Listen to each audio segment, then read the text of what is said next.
Hello, everyone. This is Gilgamesh, and we have an interesting one today. This is going to be from Proverbs chapter 8, and we're going to do verses 22 and 23 because they kind of go together. This is one of the more interesting and mysterious portions of Proverbs. Proverbs talks a lot about wisdom. The Hebrew word is chokhmah, and it personifies wisdom as a woman. And in these particular verses, it's talking about personifying her as a woman that was created by God at the very beginning of creation. Let's dive into the text here. Verse 22, it says, Adonai kanani rashit darko kedim mipa'alav ma'az. So this is, the Lord has purchased me, rashit, beginning. There's no preposition here, just the Lord has purchased me beginning. Darko, his path, kedem, word means literally east, but it can also mean the beginning or the start. Mefa'alav is his works or his actions. Ma'az. Ma'az is from then. Often used this turn of phrase here to mean from that point, from the beginning, referring back to Rashid. So let's take it apart here. We have the tetragrammaton, of course, here at first. And then this word is the first word, which is really interesting. It comes from kana, which means to purchase or to take possession of. You can see in the dictionary here, we have lots of information on it, including that in Ugaritic, it was already meant to acquire and to possess as well as to create. And it accepts this general meaning. It was used a lot for taking possession of people, as in buying people. And this was considered a good thing in the Middle East. The idea of buying somebody who was in slavery often brought them into a better circumstance. And so, yeah, it's to acquire something, to purchase something. What meaning does it have in this one is interesting to say. One of the very interesting things that it does is under definition 4 here of uncertain. It notes that it has some uncertain meanings, such as, I have obtained a man from Yahweh, which is what Eve said when she had Cain. The verb there, obtained, is from this word here. We don't know exactly what we mean here. Does it mean that I have created a man together with Yahweh, which is what some have supposed? That's one of the readings of Kana, but there's also a reading in Ruth back up here where Kana can be a technical term, a challenge to make a purchase in Ruth chapter 4, but also in that same section of Ruth, we have here this idea that it can mean to acquire as a wife. And if we look at Ruth 4:5, what we find is that Boaz is talking to Ruth's next of kin and talks about the field of land that is owned by Naomi, Ruth's mother-in-law, and that if you buy the land, the same verb kana, then you also acquire a wife of Ruth, this same verb here. And so this verb can mean to acquire a wife. So lots of choices here. It could mean creation, it could mean purchasing, and it apparently can also be a technical term to acquire a wife. Now, beyond that, one of the titles for God, in fact, one of the ones used in the Decalogue, is that he is Elkanah, and that is often translated as a jealous God. And the word for jealous, kof nun aleph, is possibly related to this word, kof nun hey. There's a lot we could go into that this seems to be a very important word that may have a lot of possible connections here. And what precisely it means in this context is hard to say.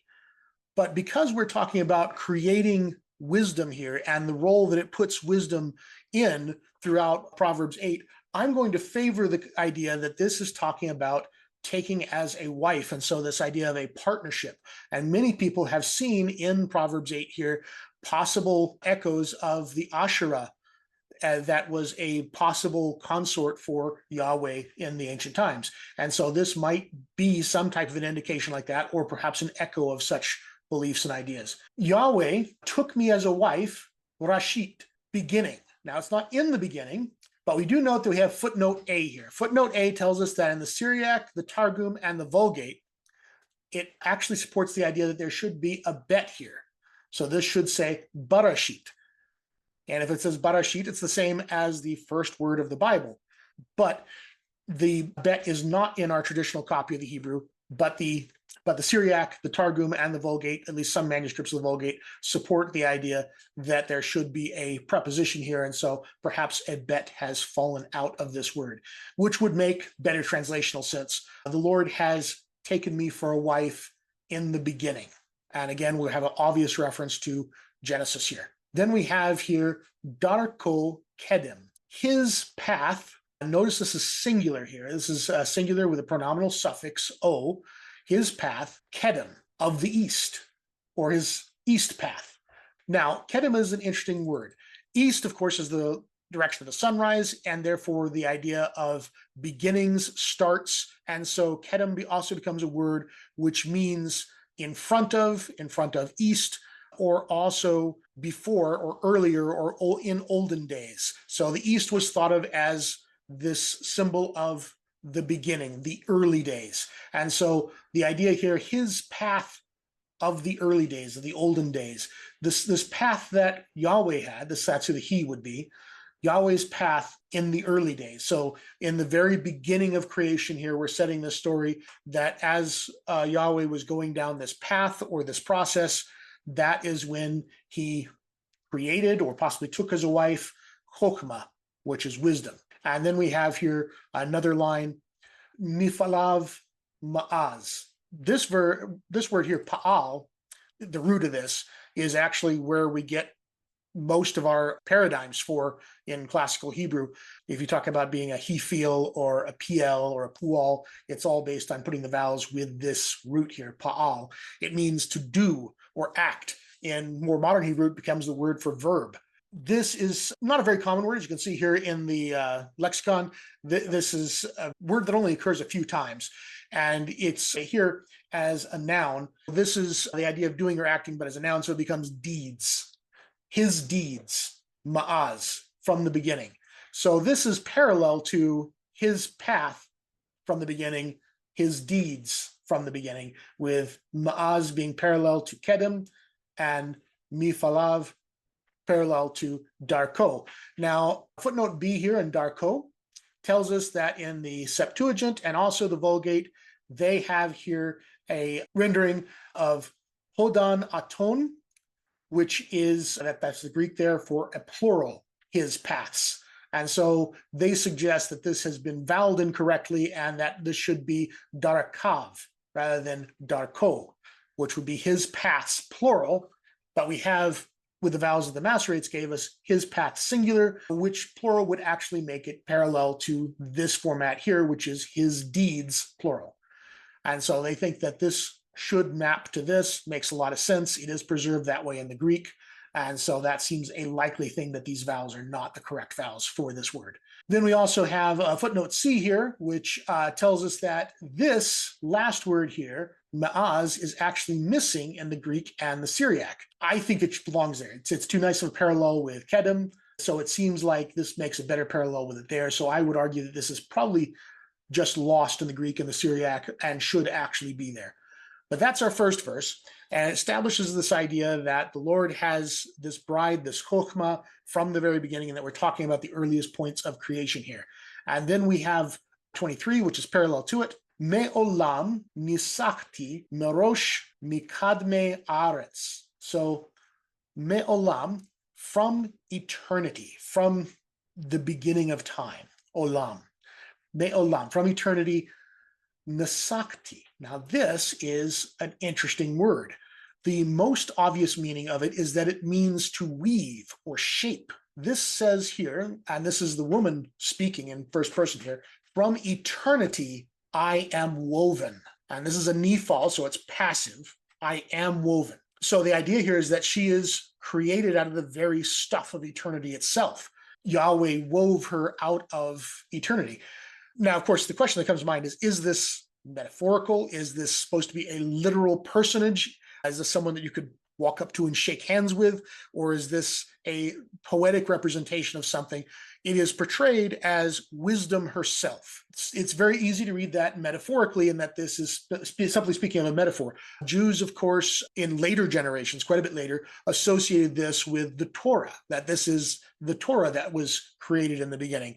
And Christians have come up with a variety of ideas about this as well. The idea here is that whoever this represents, whatever you interpret this to be, she's saying that she was woven from the very stuff of eternity. There are a few other things that I would like to point out about the verb nasach, or the root nasach. You'll notice that it has several entries in the lexicon over here. And the lexicon is hallowed, Hebrew and Aramaic lexicon of the Old Testament. It means quite a few different things. Beyond weave and weaving, it also has the idea of it being tied to a libation or a drink offering. You would have your drink offering, a libation.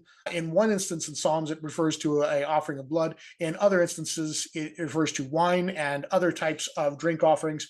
And so this is possibly related in some way to a temple context and an offering context, where we not only have the meaning of weaving, but the idea of being some type of a ritual, a offering. And what makes this interesting to me is, if you look here at footnote B in our apparatus here, it tells us to confer with Psalm 2:6. Well, what is Psalm 2:6? Well, if we go there, we have here that I have done this verb for my king.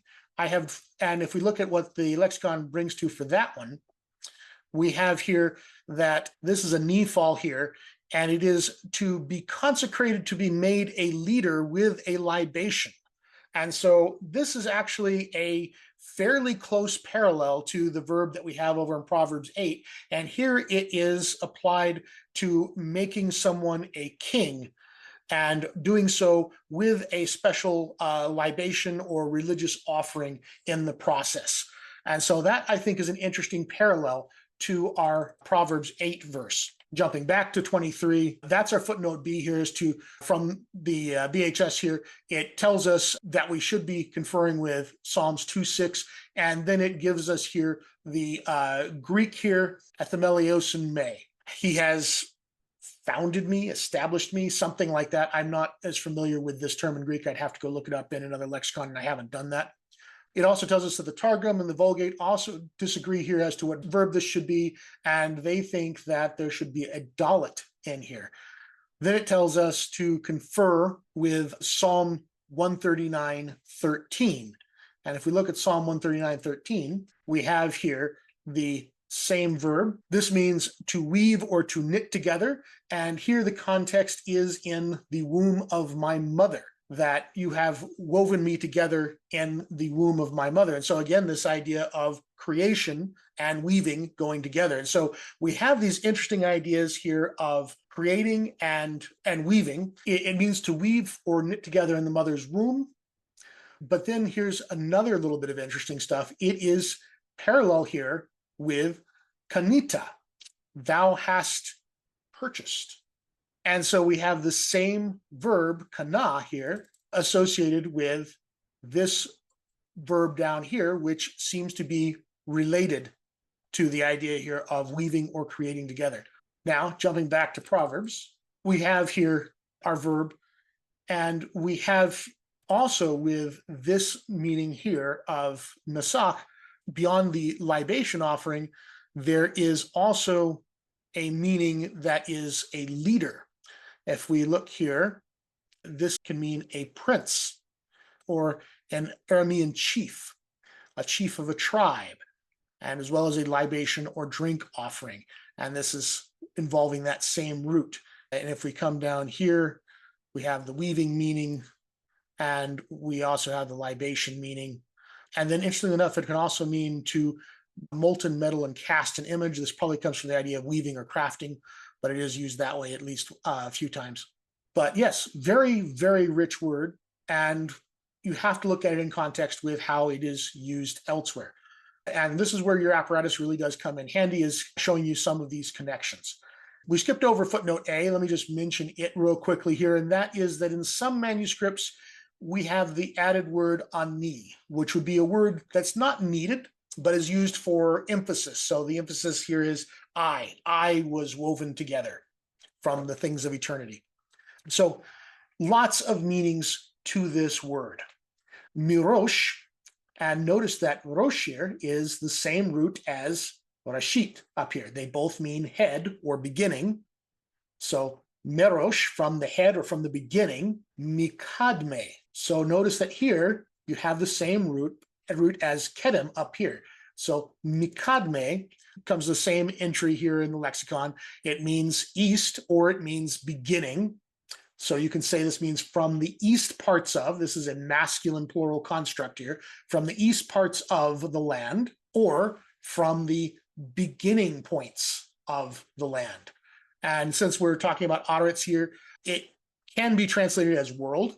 Aretz generally tends to mean more of land, but since we're in a creation story here, it's often thought of as the opposite of Shemaim, the opposite of the sky. And so world might be a better translation in this context. From eternity, I was woven. From the beginning of the earliest parts of the world. And so she is establishing herself as something that exists from a very early point in creation, that she was among the very first things created. And that's actually what she will continue to assert throughout the following verses. And so very interesting section here in Proverbs 8.